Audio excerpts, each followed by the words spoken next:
குருதயா நேயர்களுக்கு வணக்கம்.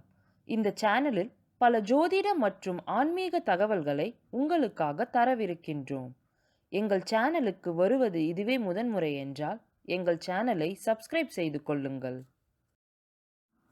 இந்த வீடியோ தொகுப்பில் தை அமாவாசை இந்த வருடம் எப்பொழுது வருகின்றது மற்றும் அதன் சிறப்புகளை காணலாம். நமக்கு உடலும் உயிரும் கொடுத்து நமக்காக வாழ்ந்து நம்மை விட்டு பிரிந்த நம் பெற்றோர்களையும் முன்னோர்களையும் நாம் நினைவு கூர்ந்து அவர்களின் ஆசி வேண்டி நடத்தப்படும் பூஜையை தர்ப்பணம் என்பர். முக்கியமாக நீங்கள் தெரிந்து கொள்ள வேண்டியது, பெற்றோர்கள் இருவரும் உயிருடன் இருந்தால் தர்ப்பணம் மற்றும் திதி பூஜையை செய்யக்கூடாது. இந்த தர்ப்பணம் என்பது இறந்தவர்களின் திதி அன்று வருடம் வருடம் கொடுக்கப்பட வேண்டும். அதை போலவே அவர்களை எண்ணி மாதம் வரும் அமாவாசை நாளன்று விரதம் இருந்து தர்ப்பணம் தர வேண்டும் என்று நம் சாஸ்திரம் சொல்கின்றது. இதை செய்ய தவறியவர்கள் பித்ருக்களின் ஆசியை இழக்க நேரிடும். பித்ருக்களின் ஆசியானது நமக்கு வந்திருக்கும் தடைகளை நீக்குவதற்கும் வரப்போகும் தடைகளை நீக்கி வெற்றியை எளிதில் அடையவும் உதவும். மேலும் திருமண தடை, புத்திர தோஷம் போன்ற பிரச்சனைகளில் இருந்து விடுபட அவர்களின் ஆசீர்வாதம் மிகவும் அவசியம். எனவே அமாவாசை நாளன்று விரதம் இருந்து நதிக்கரையிலோ அல்லது கடற்கரையிலோ குருக்கள் உதவியுடன் தர்ப்பணம் கொடுக்க வேண்டும்.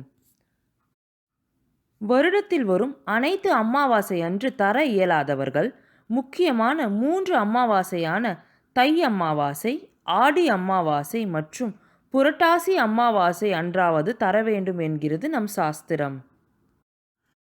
இவ்வாறு சிறப்புமிக்க தை அமாவாசை இந்த வருடம் எப்பொழுது வரவிருக்கின்றது என்பதை பார்ப்போம்.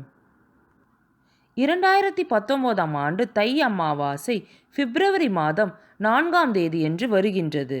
துல்லியமாக சொல்ல வேண்டும் என்றால் பிப்ரவரி 3ஆம் தேதி இரவு 11:52 முதல் பிப்ரவரி 5ஆம் தேதி அதிகாலை 2:33 மணி வரை இருக்கின்றது. முதலாவதாக, நீங்கள் அந்த தினத்தன்று அசைவ உணவுகளை தவிர்த்து உங்களால் இயன்ற விரத முறையை கடைப்பற்றி தர்ப்பணம் கொடுத்து ஏழைகள் மற்றும் முதியவர்களுக்கு அன்னதானம், உடை தானம் அல்லது பொருள் தானம் செய்து பித்ருக்களை வழிபட வேண்டும். இறந்தவர்களின் படத்தை பூஜை அறையில் வைத்து வழிபடுவது தவறு. அவர்களின் படத்தை மற்றொரு அறையில் தெற்கு முகம் பார்த்தவாறு வைத்து வழிபட வேண்டும். தை அமாவாசை நாளில் வீட்டு வாசலில் கோலமிடுவதையும் மற்றும் பூஜை அறையில் விளக்கு ஏற்றுவதை தவிர்க்க வேண்டும்.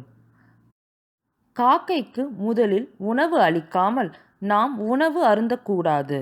முடிந்தால் பசுவிற்கு உணவு அளிக்க வேண்டும். இவ்வாறு செய்வதன் மூலம் நாம் 3 தலைமுறை முன்னோர்களின் ஆசையை நமக்கும் நமது சந்ததியர்களுக்கும் கிடைக்க செய்யலாம். இந்த வீடியோ தொகுப்பு உங்களுக்கு பயனுள்ளதாக இருந்திருக்கும் என்று நம்புகின்றோம். இந்த வீடியோ பிடித்திருந்தால் லைக் செய்யவும், உங்கள் நண்பர்களுடன் ஷேர் செய்யவும், உங்கள் சந்தேகங்கள் மற்றும் கருத்துக்களை கமெண்ட் செய்யவும். பல ஜோதிட மற்றும் ஆன்மீக தகவல்களுக்கு எங்கள் சேனலை சப்ஸ்கிரைப் செய்யுங்கள். எங்கள் சேனலில் பதிவிடும் வீடியோ தொகுப்புகளை உடனுக்குடன் பெற அருகில் இருக்கும் பெல் பட்டனை கிளிக் செய்யவும்.